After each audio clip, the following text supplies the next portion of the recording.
Salve, salve galera, sejam bem-vindos a mais uma aula aqui no canal Biologia Legal. Mais uma aula voltada aí para os alunos do Ensino Fundamental 1, né? Que são aqueles alunos que estão aí o primeiro, segundo, terceiro, quarto ou quinto ano no Ensino Fundamental. É uma aula bem simples aí, nós vamos estar falando a partir de agora sobre os animais, né? Vamos estar diferenciando aí animais vertebrados de animais invertebrados. Então, antes de começar a aula, eu só gostaria de pedir para você já deixar seu joinha, deixar seu like, né? No final da aula, compartilhar com seus amigos nas redes sociais aí para ajudar no nosso trabalho. E se quiser também deixar um comentário, deixar aí no comentário uma sugestão de novas aulas, né? Assim que possível, estarei gravando essas aulas aí sugeridas por vocês.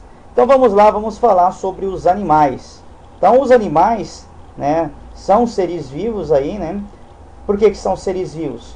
Porque todo ser vivo nasce, cresce, alimenta-se, reproduz e morre. Os animais não vão estar fugindo a essa regra. Eles vão nascer, crescer, alimentar-se, reproduzir-se e no final, né, eles vão estar morrendo. Os animais vão se dividir aí em dois grandes grupos. O grupo dos vertebrados e o grupo dos invertebrados. Qual que é a diferença aí de um vertebrado para o invertebrado? O próprio nome já diz. O grupo vertebrado é o grupo que possui as vértebras, né? Se você apalpar agora aí entre o seu pescoço aí, nas suas costas, bem no meio das suas costas e no seu pescoço, na parte posterior, na parte de trás, você vai sentir aí a saliência dos ossos, né, bem no meio. Esses ossos são justamente as vértebras. E os invertebrados não vão possuir vértebras, né? Os vertebrados possuem aí um esqueleto interno, chamado de endoesqueleto, né, formado aí por ossos. As vértebras vão ser formadas por ossos, né, assim como os ossos dos nossos braços, das pernas, as costelas, né? Eu vou ter aí as vértebras. A função das vértebras é formar um eixo para o nosso corpo e percorre essas vértebras, o interior dessas vértebras, ela é percorrida aí pela medula espinhal, né, que são prolongamentos de neurônios que vão ter a finalidade aí de transmitir impulsos nervosos do cérebro para os órgãos e dos órgãos para o cérebro. Então a diferença básica é essa aí entre os animais vertebrados e invertebrados. Os animais vertebrados possuem as vértebras, vão possuir ossos, né? E os invertebrados não possuem vértebras. Professor, os animais invertebrados possuem esqueleto? Né? O senhor falou aí que os vertebrados possuem um endoesqueleto, o esqueleto interno. Já aí os invertebrados, se não tem vértebras, não vão possuir esqueleto? Alguns dos invertebrados possuem sim o esqueleto. Só que esse esqueleto desses invertebrados, quando existe, vai ser externo, né? Vai ser um exoesqueleto. Exo significa fora, né? Vai estar formando, cobrindo o corpo desses animais. É o que acontece aí com os insetos, por exemplo, a mosca, a aranha, né? Eles vão possuir, a barata, eles possuem um exoesqueleto, um esqueleto externo. Eles não possuem vértebras, por isso eles são invertebrados. E o exoesqueleto desses animais vai ser externo, formado por uma substância que não é um osso, uma substância chamada de quitina, certo? Então essa basicamente são as diferenças entre vertebrados e invertebrados. Então os vertebrados têm esqueleto interno, né, os ossos e as espinhas aí, chamado de espinhas, é o que acontece aí com os peixes, com a tartaruga, com as cobras, com o camaleão. Conosco, né, nós possuímos aí um esqueleto interno formado por ossos e, né, pelas espinhas, que vão ser as costelas, e pelas vértebras, que vai ser essa parte superior dorsal aqui, né, formando esse eixo, né, de sustentação do corpo. E os invertebrados não têm esqueleto interno, vão ter sim aí quando tem um exoesqueleto. É o caso do siri, do grilo, da aranha, da borboleta, da mosca, né? E alguns não possuem esqueleto propriamente dito. Por exemplo, uma lesma, né, que não é o caracol. Nesse caso aqui eu tenho o caracol, que possui uma concha, que não funciona como um esqueleto de verdade, funciona como uma casa, né? Eles não têm um esqueleto, né? O corpo deles é desprovido tanto de esqueleto interno quanto de esqueleto externo, né? A sustentação do corpo desses animais vai ser feita aí por líquidos, por água, por fluidos. Então essa é a diferença. Invertebrados não têm esqueleto interno, né? E os vertebrados possuem vértebra, têm esqueleto interno formado por ossos. Aqui eu tenho, né, alguns exemplos de vertebrados. Os mamíferos são vertebrados, as aves, os pássaros são vertebrados, os répteis, né, o caso da cobra, do jacaré, do crocodilo são vertebrados, os peixes são vertebrados, né, e os anfíbios vão ser vertebrados, né, que possuem esqueleto interno e possuem vértebra. E aí os animais sem esqueleto invertebrados, eu vou ter como exemplo os moluscos, os insetos em geral e os vermes, né, como a lombriga, por exemplo, que não tem esqueleto interno nem externo, né, vão possuir um esqueleto hídrico formado por água, basicamente. Vamos falar então sobre os vertebrados. Primeiramente dos vertebrados, que é o grupo que nós pertencemos. Os seres humanos são vertebrados. O grupo dos vertebrados vai ser classificado, vai ser subdividido aí em 5 classes. A classe dos mamíferos, a classe das aves, a classe dos anfíbios, a classe dos répteis e a classe dos peixes.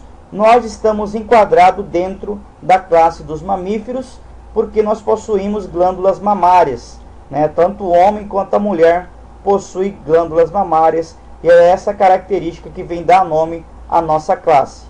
A classe das aves é formada aí pelos pássaros, que possuem aí penas, né, cobrindo o corpo deles. Os anfíbios vão ser animais aí de corpo frio, né, não possuem uma pele muito úmida, e os répteis possuem já o corpo todo coberto aí por escamas, né, impermeabilizando, impedindo que eles percam água para o ambiente. E os peixes também vão ter o corpo coberto por escamas, alguns têm o corpo coberto por escamas, outros não vão ter o corpo coberto por escama, é o caso aí dos peixes de couro, né, que a gente fala. Aqui eu tenho outros exemplos, né, mamíferos, o leão, nós, aves, arara, anfíbios, o sapo, ranhas, pererecas, o peixes, né, tubarão, o pacu, e os répteis, as cobras, e o jacaré, o alligator, né, o crocodilo, entre outros.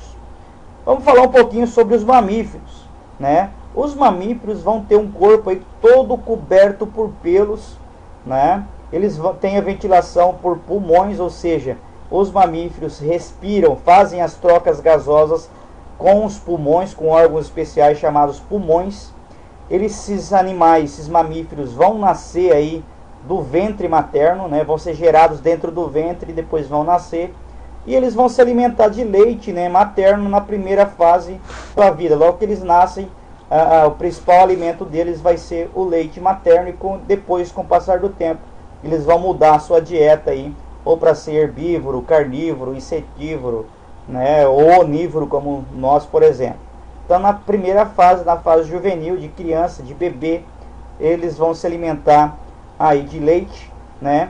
E esse leite é produzido nas glândulas mamárias, e é justamente graças a essas glândulas mamárias que nós recebemos o nome de mamíferos.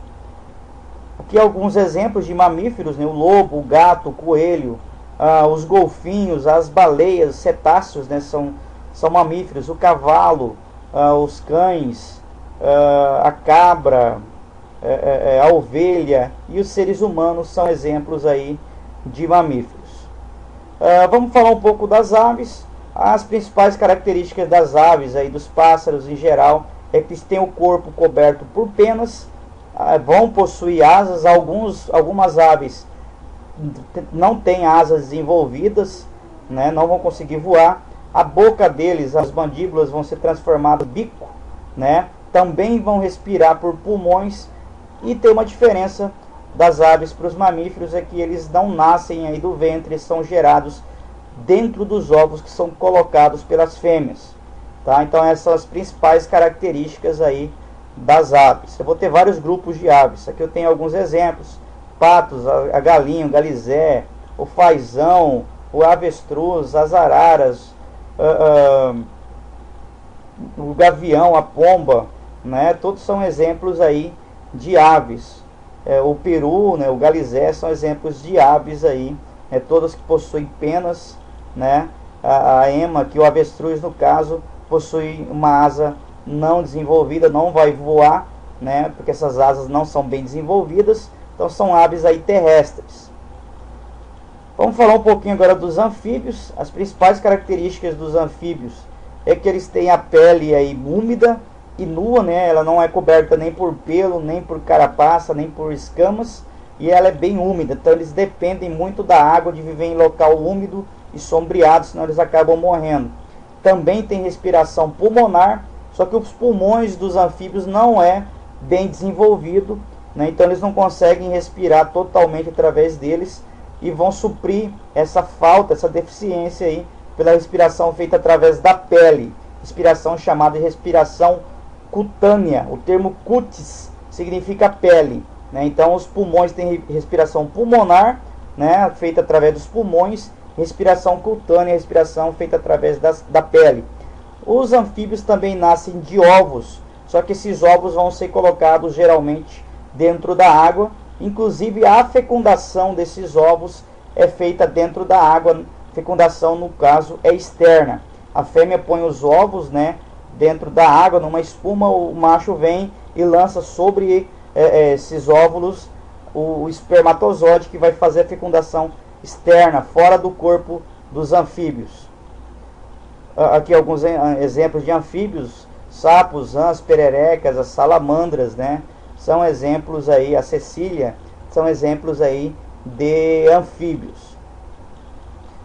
Vamos falar um pouquinho sobre os répteis, né? As principais características dos répteis é que eles têm o corpo totalmente coberto por escamas. Essas escamas vão permitir que esses répteis vivam em locais longe da água, né? Não vão depender tanto da água para sobreviver. Eles podem nadar ou serpenteiam, né?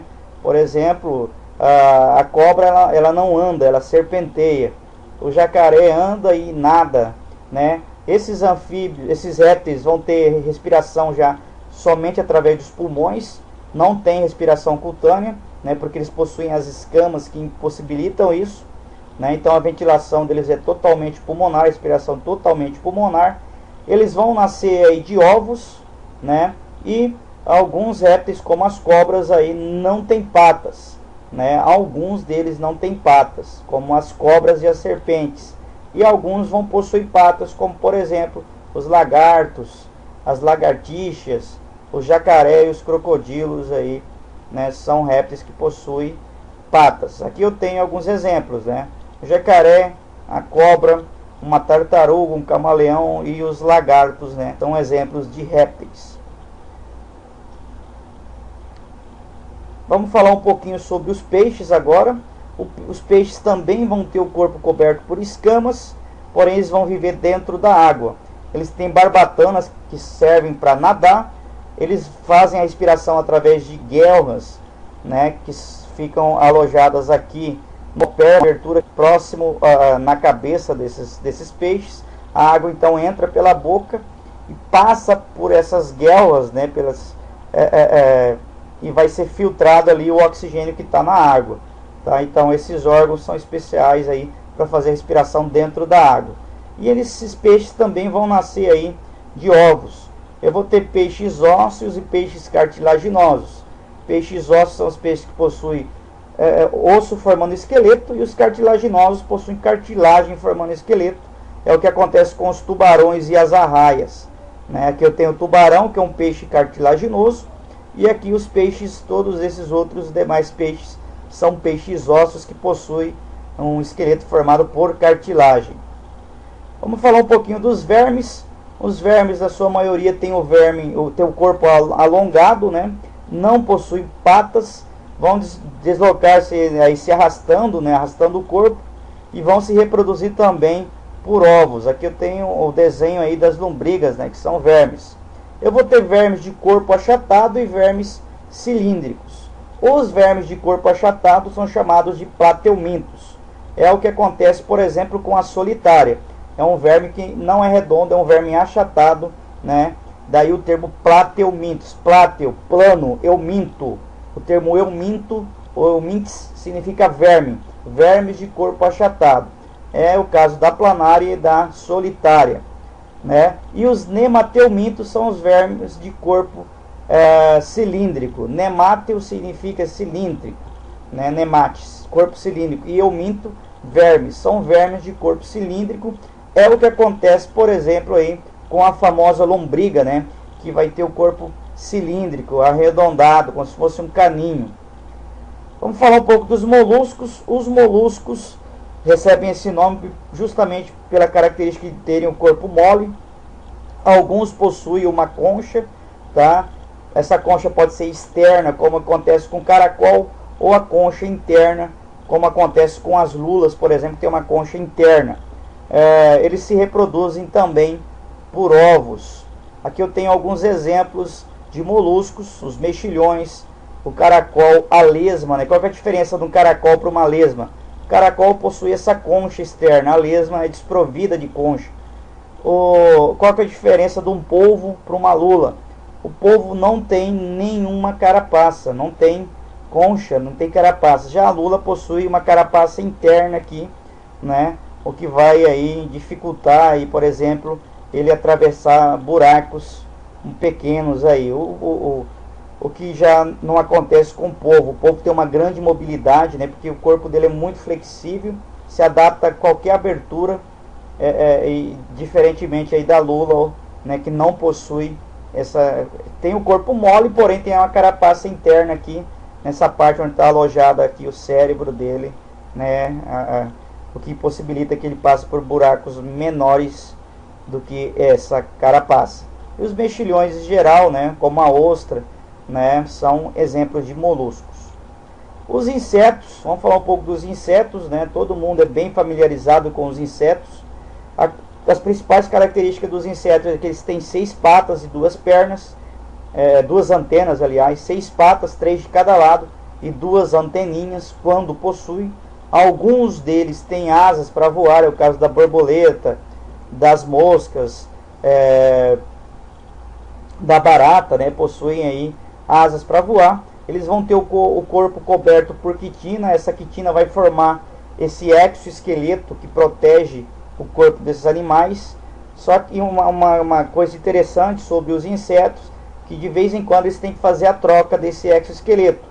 Que quando o corpo quer crescer, aquele exoesqueleto é duro, o que acontece? Ele não conseguiria crescer, então ele acaba trocando esse exoesqueleto, e durante essa fase de troca, o exoesqueleto que nasce é bem molinho, ele consegue crescer um pouco, tá? Então eles fazem um processo chamado de muda, né? A troca do esqueleto.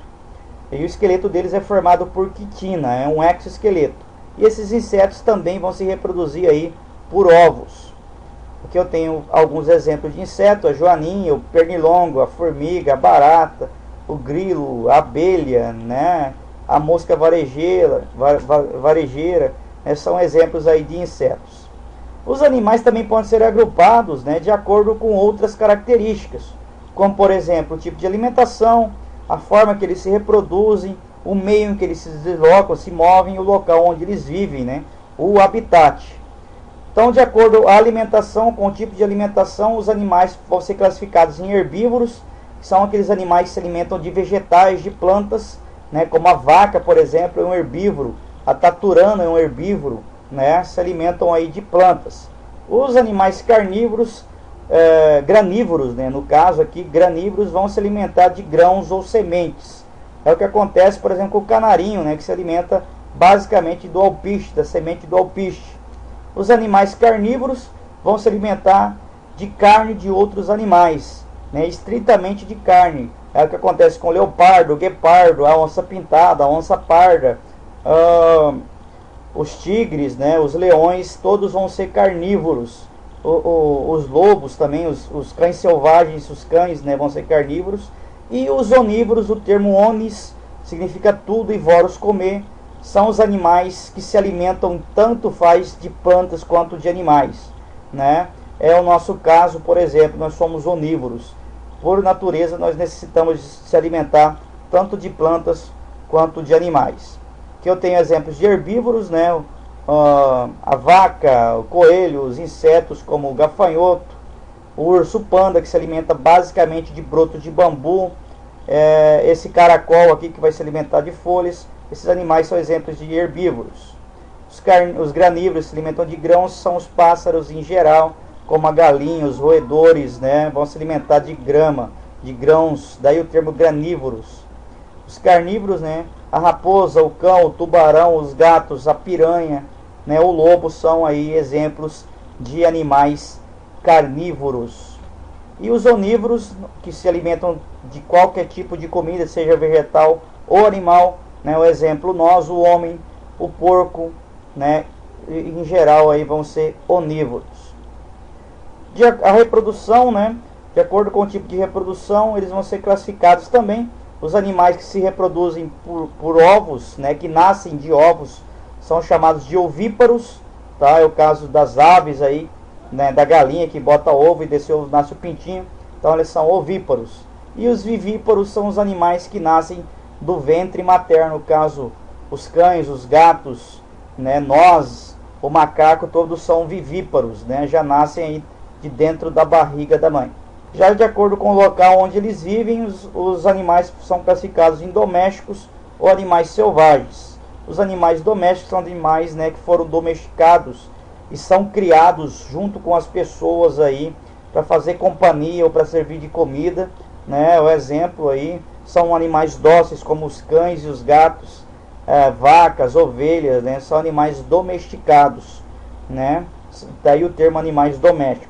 E os animais selvagens são a grande maioria dos animais que vivem livres na selva, né, na floresta, nos campos, nas matas e mares. Esses animais não são animais, são os animais selvagens, ou seja, são animais ferozes, perigosos, né, para o homem geralmente, porque não foram domesticados e podem atacar o homem. Então essa é a diferença. Animais domesticados, animais que vivem juntamente com o homem, que foram domesticados, né, e os selvagens são animais que vivem soltos na floresta. Que exemplos de animais domésticos, né, a vaca, o boi, a ovelha, a galinha, os porcos, o cavalo, o jumento, né, todos são animais domésticos.